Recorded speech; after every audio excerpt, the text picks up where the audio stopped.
नमस्कार छात्रों, मैं आज आपके लिए व्याकरण का एक नया बिंदु लेकर आया हूँ। उसका नाम है समास। समास आप कक्षा 5-6 से ही पढ़ते आ रहे हैं।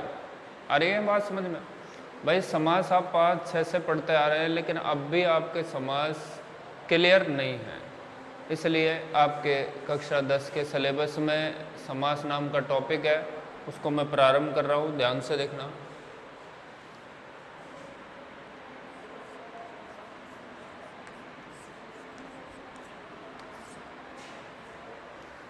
बिंदु का नाम है समास। ठीक है, देखो हम देखते हैं समास किसे कहते हैं। समास दो शब्दों के सार्थक मेल की प्रक्रिया क्या कहलाती है? समास कहलाती है। दो शब्दों के सार्थक मेल की प्रक्रिया क्या कहलाती है? समास कहलाती है। और वैसे समास का शाब्दिक अर्थ क्या होता है? संक्षिप्तीकरण। क्या होता है? संक्षिप्तीकरण। देखो मैं बताऊं आपको, समास का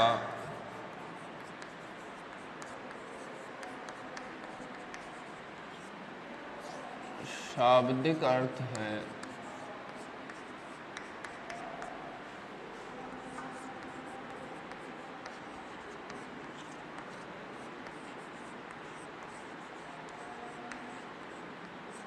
संक्षिप्तीकरण, या किसी भी चीज को, किसी भी शब्द को संक्षिप्त कर देना ही क्या कहलाता है? समास कहलाता है। और इस प्रक्रिया में उसके बीच के विभक्ति चिन्हों का क्या कर दिया जाता है? लोप कर दिया जाता है। ठीक है, देखो समास का शाब्दिक अर्थ है संक्षिप्तीकरण। परिभाषा देखते हैं।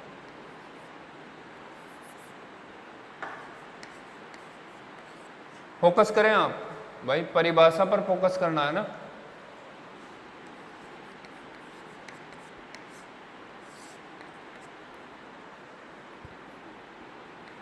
दो शब्दों के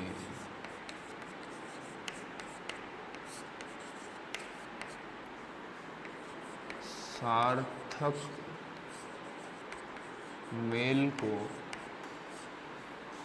दो शब्दों के सार्थक मेल को समास कहते हैं।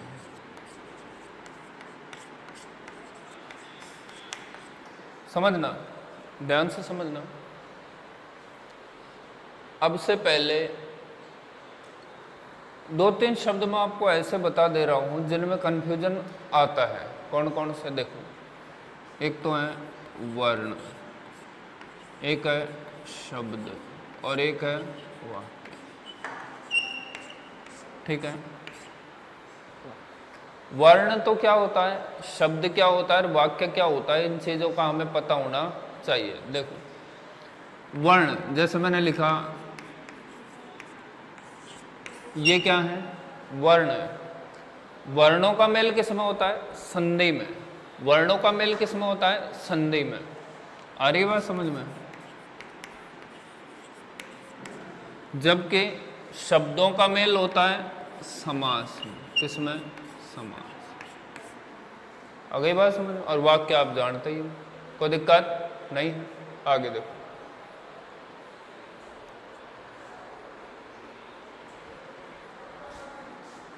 तो यहां किसका मेल है? शब्दों के सार्थक मेल को। अब शब्द दो नहीं, दो से अधिक भी हो सकते हैं, दो से अधिक भी हो सकते हैं। परिभाषा को ऐसे भी बना सकते हो, दो या दो से अधिक शब्दों के सार्थक मेल को क्या कहते हैं? समास कहते हैं। एक शब्द से नहीं बनेगा, एक से अधिक शब्दों के सार्थक मेल को क्या कहते हैं? समास कहते हैं। आ रही है बात समझ में? देखो, जैसे मैं आपको एक छोटा सा उदाहरण देकर समझा रहा हूं, समझना।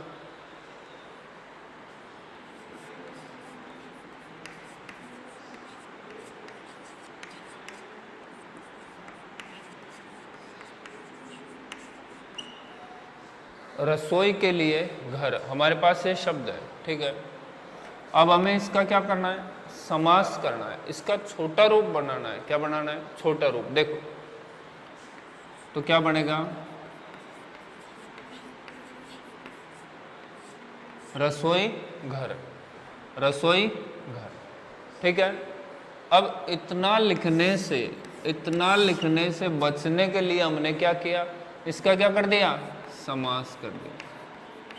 और बनने वाला पद क्या कहलाएगा, सामासिक पद कहलाएगा। आ रही है बात समझ में? तो समास की प्रक्रिया क्या, समास किसी शब्द का नाम नहीं है।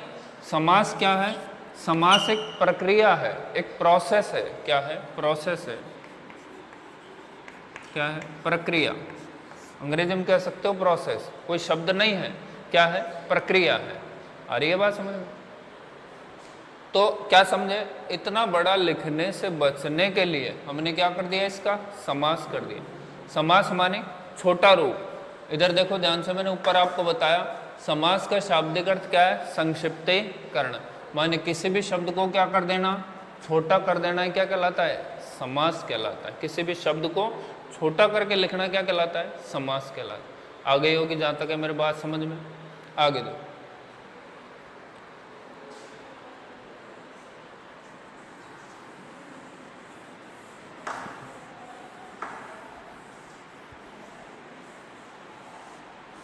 एक चीज और देख लो, दो नाम चलेंगे इसमें, एक तो सामासिक पद और एक समास विग्रह। ठीक है, सामासिक पद और समास विग्रह। अभी अपन ने शब्द लिखा था रसोई के लिए घर, वो तो क्या था, वो तो क्या था, समास विग्रह। क्या था, समास विग्रह। सामासिक पद क्या बनाया था, ये सामासिक पद अपन ने बनाया था। इसका विग्रह क्या होगा, रसोई के लिए घर।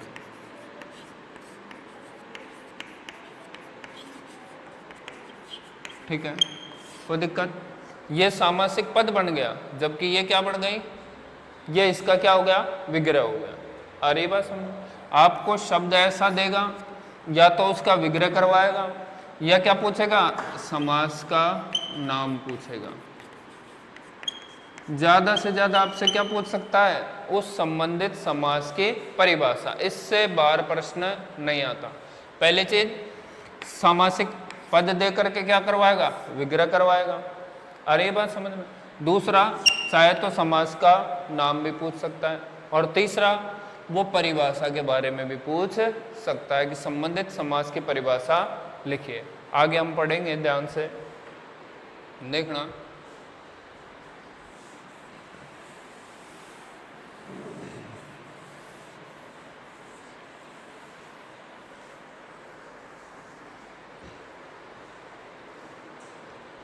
देखो बच्चों, समास के कितने भेद होते हैं, सीधे सीधे आपको बताने हैं, 6 भेद होते हैं। कितने भेद होते हैं, 6 भेद। लेकिन मुख्यतः समास के 4 ही भेद किए गए हैं। मैं आपको दोनों प्रकार से बता रहा हूं। आपसे यदि परीक्षा में पूछता है तो आपको सीधा सीधा 6 भेद बताने हैं। कितने भेद बताने हैं, 6 भेद। देखो कितने भेद बताने हैं, 6 भेद।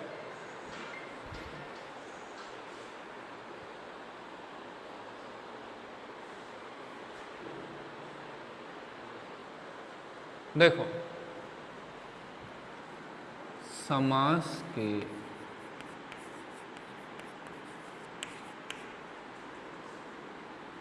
6 भेद किए गए हैं। ऐसे समझो, समासों के 6 भेद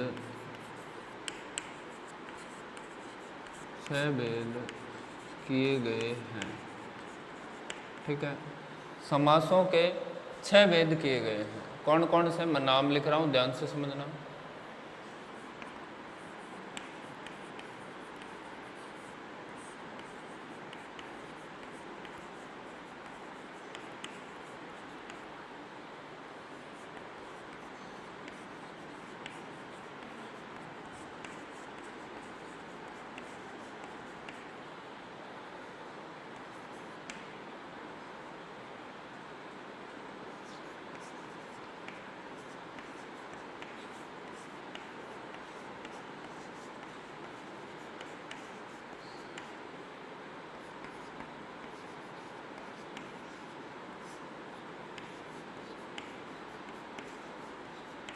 देखो छात्रों, मुख्यतः तो ये 4 ही होते हैं समास, लेकिन 2 समास कर्मधारय और द्विगु किसके भेद है?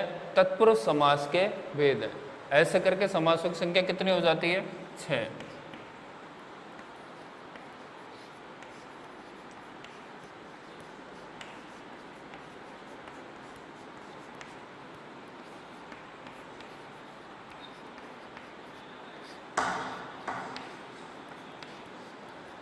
ठीक है, 6 भेद हो गए हमारे सामने। अव्ययी भाव समास, तत्पुरुष समास, बहुव्रीहि समास, द्वंद्व समास और द्विगु और कर्मधारय, ये किसके भेद हैं? तत्पुरुष के ही भेद हैं। आ गई बात समझ में? अब समझो, मैं आपको बहुत ज़्यादा आगे ले जाने से पहले बता देता हूँ। सीधा सीधा अपन पढ़ते हैं। अव्ययी भाव समास में पहला पद प्रधान होता है, तत्पुरुष में दूसरा पद प्रधान होता है, बहुव्रीहि में तीसरा या अन्य पद प्रधान होता है, द्वंद्व में दोनों पद प्रधान होते हैं, कर्मधारय में विशेष विशेषण होता है और द्विगु कैसा होता है? संख्यावाची होता है। तो एक जगह मैं आपको लिख देता हूँ, तो इससे क्या है कि आपको एक झटके में ये आ जाएगा कि भाई मान लो कौन से समास में कौन सा पद प्रधान है, तुरंत अपन पहचान लेंगे। जैसे इसमें पहला पद प्रधान होता है, तत्पुरुष में दूसरा पद प्रधान होता है, बहुव्रीहि में तीसरा या कह सकते हो अन्य पद, तीसरा या अन्य पद प्रधान होता है, द्वंद्व में पहला दूसरा दोनों ही प्रधान होता है। अरे बात समझ, या लिख सकते हो क्या? दोनों। कर्मधारय समास विशेष विशेषण होता है,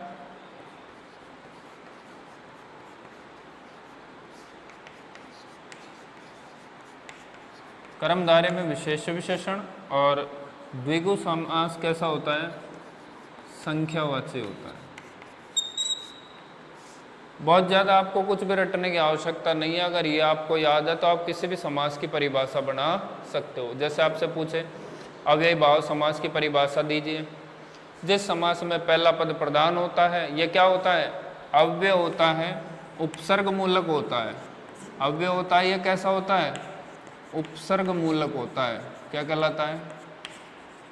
अव्ययी भाव समास कहलाता है। बढ़ गई परिभाषा। दूसरा तत्पुरुष, जिस समास में दूसरा पद प्रधान होता है तथा कर्म कारक से लेकर के अधिकरण कारक तक के विभक्ति चिन्हों का लोप पाया जाता है, क्या कहलाता है? तत्पुरुष समास कहलाता है। बहुव्रीहि में तीसरा व अन्य पद प्रधान होता है। कौन सा तीसरा व अन्य पद? कैसे, वो हम समझेंगे जब इसको पढ़ेंगे तब। द्वंद्व समास में दोनों पद प्रधान होते हैं। कर्मधारय समास में विशेष विशेषण होता है। और द्विगु समास कैसा होता है? संख्यावाची। इसमें संख्या आ जाती है कोई भी। आर्यवास में जैसे पंचवटी, दशाना, पंचवटी, और इसके अलावा तेराहा, चौराहा, त्रिफला। आर्यवास में ऐसे शब्द किस में आ जाते हैं? द्विगु में आ जाते हैं। वो सब क्या हो जाता है? संख्यावाची हो जाता है। अब चाहो तो आप इसे एक बार स्क्रीनशॉट ले लो इसका, ध्यान से देख करके, है ना।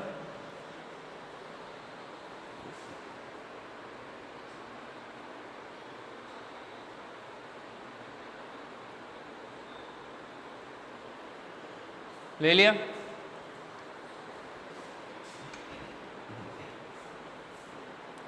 अब पहला समास मिटाने से पहले एक बार और समझ लो कि समास का शाब्दिक अर्थ क्या है? संक्षिप्तीकरण। दो शब्दों के सार्थक मेल को क्या कहते हैं? समास कहते हैं। समास के कितने भेद हैं? सीधा सीधा बताना है कितने ही है? 6 भेद हैं। कितने भेद हैं? 6 भेद। कोई दिक्कत? 6 को कोई भी ऐसे नहीं लिखेगा, क्योंकि ये क्या माना जाता है? व्याकरणिक दृष्टि से अशुद्ध माना जाता है। यही सही है, 6 और है 6। फिर अव्ययी भाव में पहला पद प्रधान, तत्पुरुष में दूसरा, बहुव्रीहि में तीसरा, द्वंद्व में दोनों, कर्मधारय में विशेष विशेषण और द्विगु समास में संख्यावाची। ठीक है।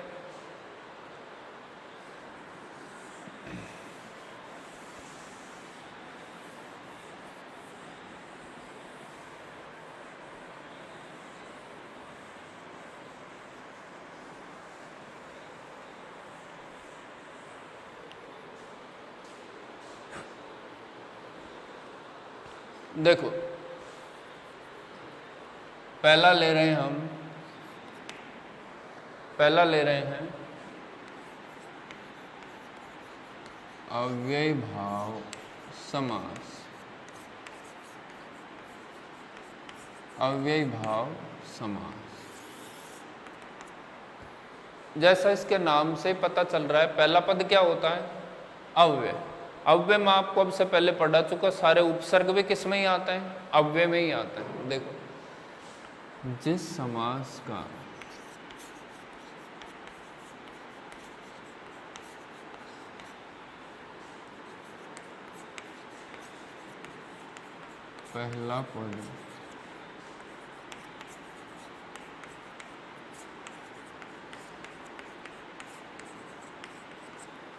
पहला पद प्रधान होता है या उपसर्ग मूलक। उपसर्ग मूलक से ज्यादा अच्छा शब्द रहेगा अव्यय। क्या रहेगा? अव्यय। देखो, या अव्यय होता है, क्या कह सकते हैं? अव्यय होता है या अव्यय होता है, क्या कहलाता है? अव्ययी भाव समास कहलाता है। ठीक है, कोई दिक्कत? परिभाषा क्लियर है? जिस समास का पहला पद अव्यय होता है या पहला पद प्रधान होता है, क्या कहलाता है? अव्ययी भाव समास कहलाता है। इसके अलावा बहुत ज़्यादा कुछ भी रटना नहीं है, केवल इतने से ही ये बात स्पष्ट हो जाती है। देखो आगे, जब हम इसके उदाहरणों पर चलते हैं तो एक तरफ तो अपन पहले तो क्या लिखते हैं? सामासिक पद जो समास से मिलकर के बनाए, फिर उसका क्या करेंगे? विग्रह। ठीक है, देखो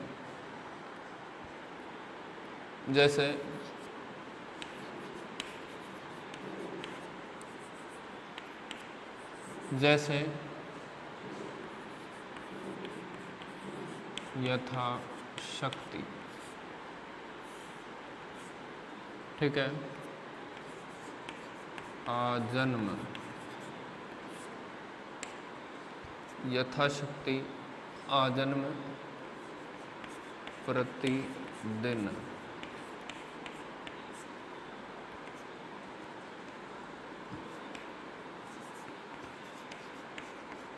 अनसुना, अनदेखा, बेनकाब।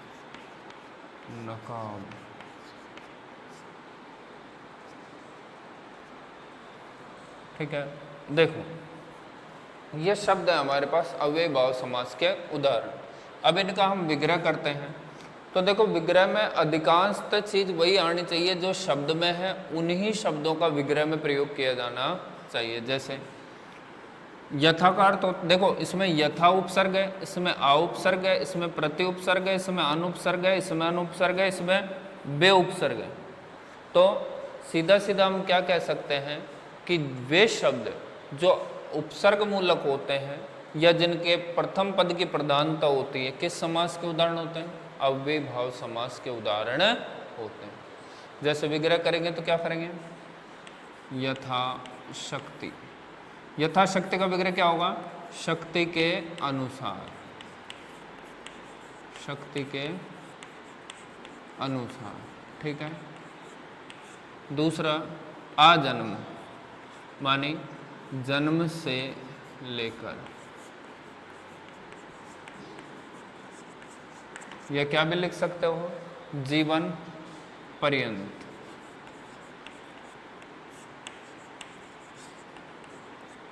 ठीक है, प्रतिदिन। प्रतिदिन माने हर दिन, क्या हुआ? हर दिन या प्रत्येक दिन, दोनों में से कुछ भी लिख सकते हो। और देखो, अनसुना माने जो सुना न हो, क्या हुआ? अनसुना। अनदेखा, जो न देखा हो, उसे क्या कहेंगे? अनदेखा। बेनकाब माने बिना नकाब के। ठीक है, अब आप एक बार इनको ध्यान से देख लो। देखो, यथाशक्ति, यथा मानी जैसे या अनुसार, शक्ति के अनुसार, आ जन्म मानी आ मानी से लेकर, या कह सकते हो जन्म से लेकर जीवन पर्यंत, प्रतिदिन हर दिन या प्रत्येक दिन, अनसुना जो सुना न हो, अनदेखा जो देखा न हो, बेनकाब बिना नकाब के। एक बार इनको लिख लो चाहो तो आप।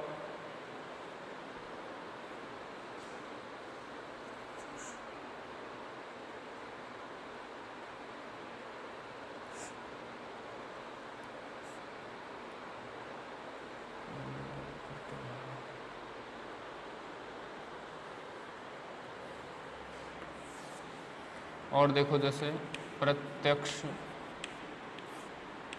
दिनों दिन,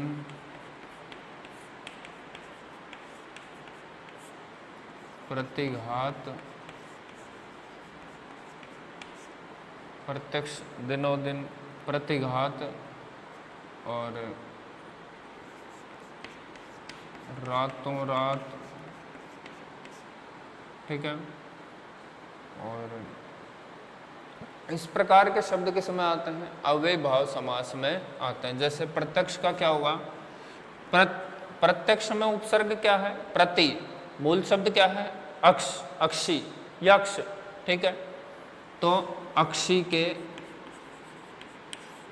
आगे या सामने उसे क्या कहेंगे?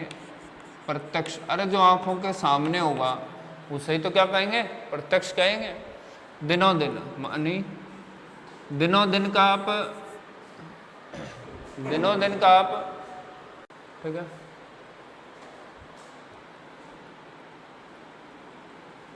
देखो,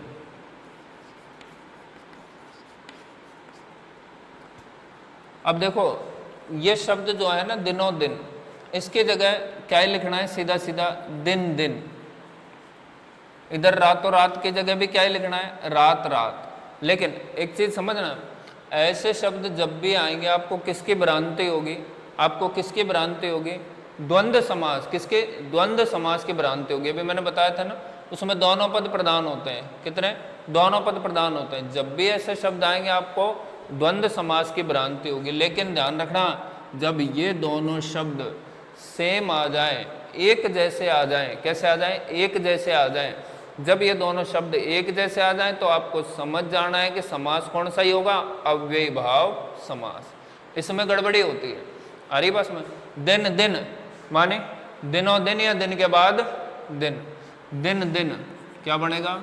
दिनों दिन या दिन के बाद दिन। दिनों दिन या दिन के बाद दिन, ठीक है। और देखो प्रतिघात, प्रति माने बदले, तो घात के बदले घात, उसे क्या कहते हैं? प्रतिघात। आपने देखा होगा कई फिल्मों में क्या कहते हैं? प्रतिघात मानी आक्रमण, घात के बदले घात। रात रात मानी रातों रात या रात ही रात में।